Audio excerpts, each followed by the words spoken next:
Bab 7. Kekuasaan dan wewenang. I.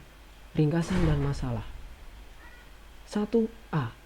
Di dalam sejarah, kekuasaan mempunyai peranan yang sangat menentukan nasib berjuta-juta manusia. Oleh karena itu, maka soal kekuasaan atau power mendapat banyak perhatian dari para ahli ilmu pengetahuan kemasyarakatan khususnya. Walaupun karangan-karangan tentang hal itu dalam sosiologi secara relatif masih kurang banyak jumlahnya. B.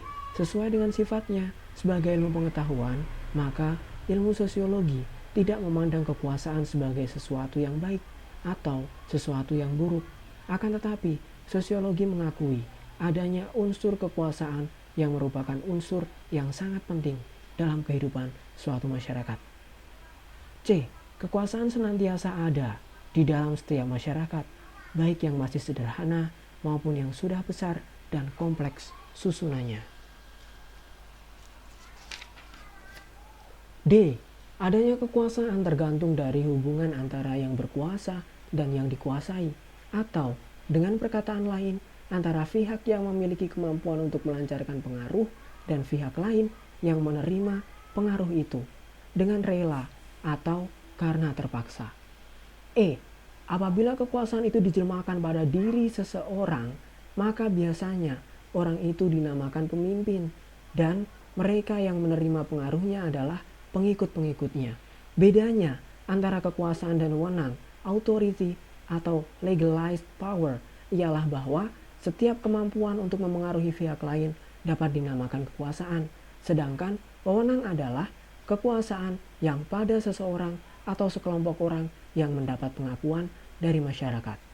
Apakah manfaatnya kekuasaan? 2. A. Kekuasaan adalah suatu kemampuan untuk memengaruhi pihak lain menurut kehendak yang ada pada pemegang kekuasaan. B. Kekuasaan tertinggi dalam masyarakat dinamakan pula kedaulatan, sovereignty, yang biasanya dijalankan oleh segolongan kecil dari masyarakat yang oleh Gaetano Mosca disebut the ruling class. Apakah sifat hakikat dari kekuasaan? 3. Unsur-unsur pokok daripada kekuasaan adalah A. Rasa takut, B. Rasa cinta, C. Kepercayaan, D. Pemujaan. Manakah yang paling berperan? 4. Saluran-saluran kekuasaan adalah A. Saluran militer, B. Saluran ekonomi, C. Saluran politik, D. Saluran tradisi, E. Saluran ideologi, F. Saluran lainnya, misalnya alat-alat komunikasi massa. Saluran mana yang paling baik? 5. A. Cara-cara atau usaha-usaha yang dapat dilakukan untuk mempertahankan kekuasaan adalah antara lain 1. Dengan jalan meninggalkan segenap peraturan-peraturan lama, terutama dalam bidang politik yang merugikan kedudukan penguasa. 2. Mengadakan sistem-sistem kepercayaan. 3. Pelaksanaan administrasi dan birokrasi yang baik. 4. Mengadakan konsolidasi secara horizontal dan vertikal. Untuk memperkuat kedudukannya, penguasa dapat menempuh jalan sebagai berikut. 1. Mengenai bidang-bidang kehidupan tertentu.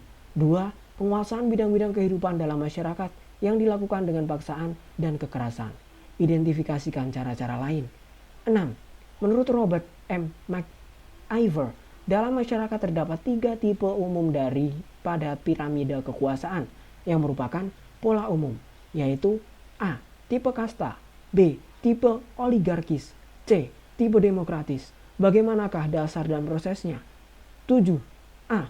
Menurut Max Weber, wewenang adalah suatu hak yang telah ditetapkan dalam suatu tata tertib sosial untuk menetapkan kebijaksanaan-kebijaksanaan, menentukan keputusan-keputusan mengenai persoalan-persoalan yang penting, dan untuk menyelesaikan pertentangan-pertentangan. Wewenang ada 3 macam, yaitu 1. Wewenang charismatic authority. 2. Wewenang tradisional authority. 3. Wewenang rasional atau legal rational or legal authority. B. Selanjutnya dikatakan oleh Max Weber bahwa ada kecenderungan dari wewenang karismatis yang biasanya berkurang kekuatannya apabila keadaan di dalam masyarakat berubah untuk dijadikan kekuasaan yang tetap dengan menjadikannya kekuasaan atau wewenang tradisional atau legal. Mengapa? 8. A. Kepemimpinan. Leadership adalah kemampuan dari seseorang pemimpin atau leader untuk memengaruhi orang lain, yaitu yang dipimpin atau pengikut-pengikutnya, sehingga orang lain tersebut bertingkah laku sebagaimana dikehendaki oleh pemimpin tersebut. B. Kadangkala dibedakan antara kepemimpinan sebagai kedudukan dan kepemimpinan sebagai suatu proses sosial.